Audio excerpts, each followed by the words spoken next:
Ketum PSSI sambut Kevin Dix gabung Timnas Indonesia. Ketum PSSI Erick Thohir menyambut Kevin Dix sebagai kekuatan baru Timnas Indonesia. Pemain FC Copenhagen itu dipastikan akan menjalani proses naturalisasi. Kevin Dix sudah datang ke Indonesia sejak Kamis 10 Oktober 2024 setelah kedatangannya di Bandara Soekarno-Hatta, Tangerang diketahui fans. Kedatangannya itu menguatkan kabar yang menyebutkan bahwa Dix akan menjadi tambahan tenaga buat skuad Garuda. Makan siang sama pemain FC Copenhagen yang punya keturunan Indonesia. Gak lupa salaman. Selamat bergabung di Timnas Indonesia @KevinDix, tulis Erick Thohir. Nama Kevin Dix sendiri sudah mencuat sejak 2020 untuk dinaturalisasi Indonesia. Saat itu Dix bahkan mendeklarasikan ingin menjadi bagian Timnas Indonesia. Namun PSSI era pimpinan Muhammad Iryawan memilih tidak melakukan opsi itu. Dengan alasan khawatir akan terganjal aturan FIFA karena pernah memperkuat timnas Belanda kelompok usia 20 tahun saat sudah berusia lebih dari 21 tahun. Seiring berjalannya waktu, karir Dix meningkat dan main reguler bersama Copenhagen sehingga disinyalir mulai ogah bermain untuk timnas Indonesia. Kini Dix tertarik membela timnas Indonesia lagi seiring membaiknya performa tim asuhan Sinteyong yang masih berjuang di ronde 3 kualifikasi Piala Dunia 2026.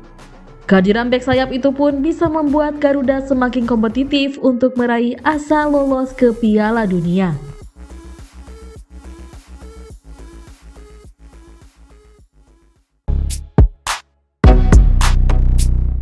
Malik Rizaldi kepingan baru lini serang Timnas Indonesia. Malik Rizaldi debut di Timnas Indonesia dengan performa yang menjanjikan saat melawan Bahrain dalam lanjutan kualifikasi Piala Dunia tahun 2026. Pemain Persebaya Surabaya ini tampil sebagai starter di posisi winger kanan. Biasanya posisi ini ditempati Marcelino Ferdinand atau Witan Sulaiman. Padahal di posisi ini ada Eliano Reijnders juga.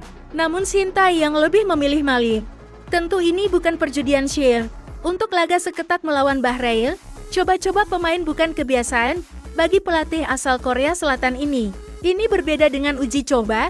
Banyak pemain yang debut di timnas selama era kepelatihan Shin terjadi saat uji coba, artinya kualitas Malik saat ini dinilai cocok untuk timnas. Dari 58 menit yang dilakoni pemuda 27 tahun ini, determinasinya tinggi.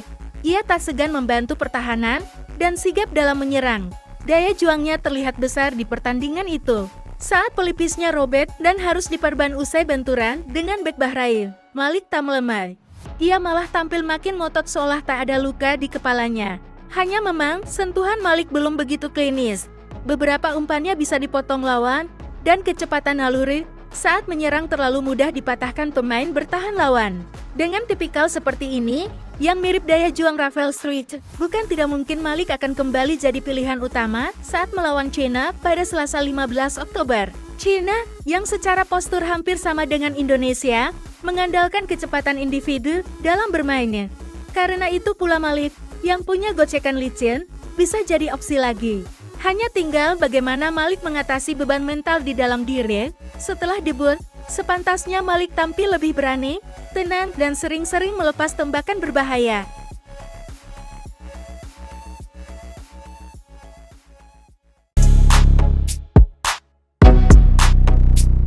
Media Cina iri timnas Indonesia tiba di Qingdao lebih cepat. Media Cina tampak iri saat timnas Indonesia tiba di Qingdao lebih cepat dan menyebut bahwa kejadian tersebut merupakan hal langka. Timnas Indonesia akan melanjutkan perjalanan mereka dalam ajang kualifikasi Piala Dunia 2026 zona Asia. Setelah bermain imbang melawan Bahrain, timnas Indonesia langsung terbang ke Cina untuk laga selanjutnya.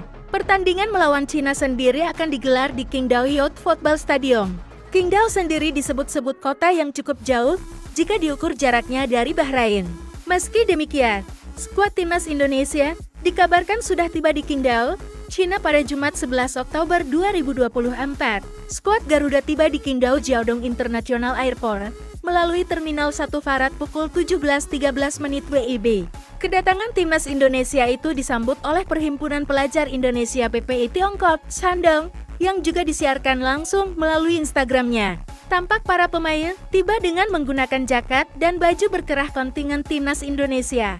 Tim besutan Sintayong ini menggunakan pesawat yang dicarter oleh PSSI usai laga kontra Bahrain. Penggunaan pesawat Swan tersebut bertujuan untuk memangkas waktu penerbangan ke Qingdao yang tergolong jauh dari ibu kota China, Beijing. Ya, jarak Beijing ke Qingdao memakan waktu sekira 6,5 jam melalui jalur darat. Martin Paes akan menghadapi China di Qingdao Youth Football Stadium Selasa 15 Oktober 2024, pukul 19 WIB. Dengan demikian, maka skuad Garuda setidaknya memiliki waktu 3 hari untuk melakukan pemulihan sekaligus persiapan melawan China. Kedatangan timnas Indonesia di Qingdao rupanya juga mencuri perhatian media online China, Asaha.cn. Asaha.cn menyebut bahwa kedatangan tim Merah Putih terhitung langka karena mereka sampai lebih dulu dibandingkan tuan rumah.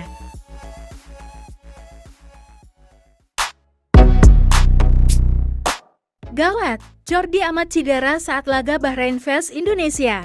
Jordi Amat mengaku mengalami cedera saat memperkuat timnas Indonesia kontra Bahrain di matchday ketiga grup C kualifikasi Piala Dunia tahun 2026 zona Asia, Jumat 11 Oktober tahun 2024 dini hari WIB. Alhasil, bek 32 tahun yang bermain sebagai starter itu diganti Rizky Ridho di awal babak kedua. Meski begitu, Jordi Amat mencoba bangkit. Pemain milik Johor Darul Tazim itu berjuang agar pulih dari cedera dan siap tempur saat timnas Indonesia melakoni laga tandang kontra China di matchday keempat grup C kualifikasi Piala Dunia tahun 2026 zona Asia, Selasa 15 Oktober tahun 2024 malam WIB. Bermain dalam kondisi seperti ini benar-benar berat. Saya merasakan sakit di pergelangan kaki lagi, semoga segera membaik, tegas Jordi Amat di akun Instagramnya, Sabtu 12 Oktober 2024. Skuad Garuda julukan Timnas Indonesia sudah berada di Cina sejak Jumat 11 Oktober tahun 2024 sore WIB. Timnas Indonesia datang lebih awal agar cepat beradaptasi dengan suasana dan cuaca di Cina.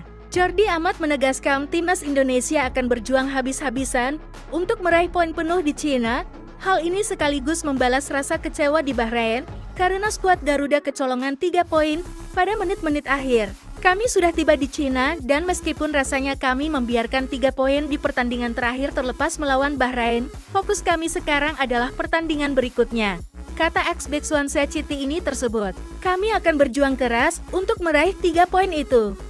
Terima kasih semuanya atas dukungannya. Lanjut, pemain yang mengantarkan timnas Spanyol U17 finish runner-up di Piala Dunia U17 tahun 2010. Jika menang atas Cina, timnas Indonesia berpotensi melesat ke peringkat 2 klasemen grup C dengan 6 angka.